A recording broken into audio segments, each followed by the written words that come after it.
Thanks, Cassie. The Society of Automobile Engineers is having its race car designing competition. Now, this event is bringing in people from all over the nation and even all over the world. There are teams from Canada, Mexico, even Brazil, India, and Austria. These 80 teams are competing over at Lincoln Air Park. Now, Chris Wilson also said that this competition is full of very helpful people. Teams are even lending their tools to other teams, so it's a great way to network with other people and learn more about engineering. This is Amanda Woita live in the newsroom. Back to you. Thanks, guys. Today is the Uncle Sam Jam here at Oak Lake Park. Games and events started at 3 o'clock this afternoon, but planning started way back in February. Parks and Rec estimates that 20,000 people will be through the park today. There are several safety procedures that the pyrotechnics are following. The crowd will be more than 500 feet away, and they are spraying the trees down with water so they don't catch on fire. But the best part of the evening is going to be the finale of the fireworks show. 1,700 shots will be fired in 1 minute. That's 40 to 50 fireworks every second. And off the reflection of the lake, that's just going to look awesome. I'm Amanda Woita reporting live at Oak Lake Park. Back to you, Kelsey and Torin in the studio. The 28-year musical tradition continues today. The Lincoln Community Foundation has provided musical performances every Wednesday from May 1st to August 28th. The Garden Performance Series starts at noon and lasts until 1 o'clock. The Jackie Allen Trio entertained the lunch crowd this afternoon at the Foundation's Garden off 14th and N Street. Hi there, I'm Amanda Woita with your entertainment news. Shark Week may be a month away, but I gotta give you some news to get you pumped up. The Discovery Channel has announced that there will be 11 new shark specials this year. This includes a late-night talk show, Shark After Dark, and the new underwater robot that tracks and records these powerful beasts. So be ready for August 4th because there will be a huge chunk of shark info to sink your teeth into. Okay, Price is Right lovers, Plinko is celebrating its 30th anniversary in September. So Drew Carey and the show's producers decided to have an all-Plinko episode. And I'm sure even Snoop Lion will be getting excited. Right around in here. 10,000 right in the middle. Right up in there. 10,000 in the middle, here we go. 10,000 in the middle. 10,000 in the middle, 10,000 in the middle, 10,000 in the middle, 10,000 in the middle, 10,000 in the middle. If people keep winning money like that on September 27th, then the Price is Right is going to be spending it up. There has been talk of a Justice League movie in the works, but Christian Bale said he would not appear as Batman. Bale is quoted as saying, "We were incredibly fortunate to get to make 3. That's enough now, let's not get greedy." They're going to have to reboot the character, and we're left to wonder who will play the masked vigilante. But I'm more curious about who's going to play my favorite superhero, The Flash. Fastest man alive. Which might explain why you can't get a date. Yeah. Hey! Oh, I'd date you, Flash. There's no question that television is changing. We're seeing declines in network stations and an increase in cable-based shows. Even Netflix has been getting into the original and semi-original series game.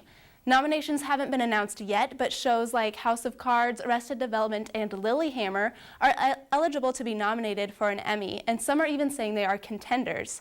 Now, even if they don't win, it shows that you don't have to be on a network station or even a cable station to be taken seriously. Well, thanks for tuning in. That's all for your entertainment news. I'm Amanda Woita. Press release that says beginning next week on July 17th, South 40th Street from South to A will be closed for about 6 weeks for maintenance. The detour route is 48th Street. Another convenience store robbery took place last night.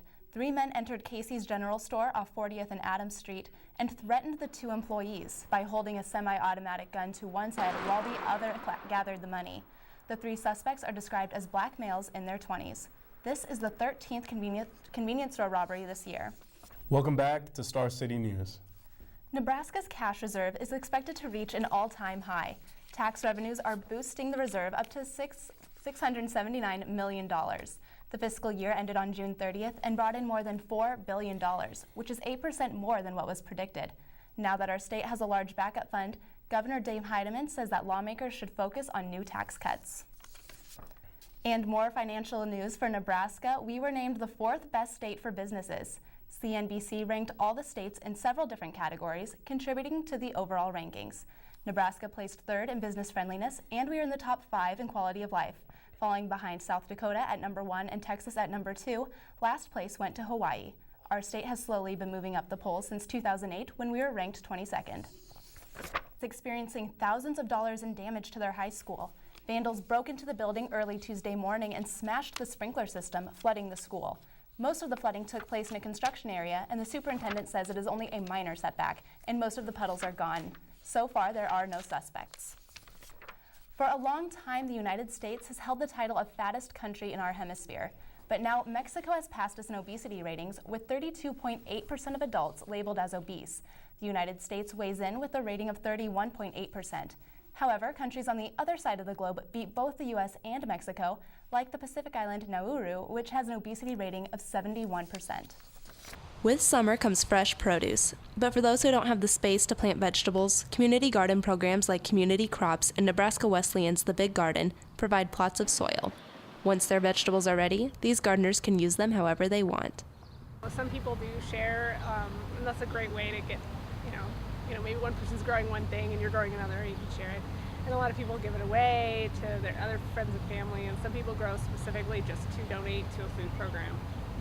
For United Methodist Church intern Bailey Wood, who helped start Wesleyan's program as part of a food awareness project, the biggest surprise was how the community came together. I feel like the community has really done a lot here, and just the people who have come out, and I didn't know the garden was getting weeded. I got this email that was like, the garden has been weeded, and I was like, oh, thank you. So just stuff like that has been really impressive and surprising, and I think that that's a huge benefit, is you just see how much people want to help when they get the opportunity to. These community gardens are a great way for people to meet others with the same interests. And if you have any questions about how to plant something or how something works in the garden, there's always somebody there to answer your question. Plus, Community Crops has placed these country of origin signs on everyone's plots as a way to start a conversation between gardeners. It's a real diversity of people, so refugees, immigrants, families, folks that are retired, college students. And besides having fresh vegetables to eat, Kirst says there are many benefits to being outside and gardening. You get really good exercise too, so it's got that health benefit. Getting people outside, getting them connected to nature. And then for a lot of our gardeners, it's a mental health thing too. It's a place they come that's relaxing, it's kind of away from their daily life. For Star City News, I'm Amanda Woita.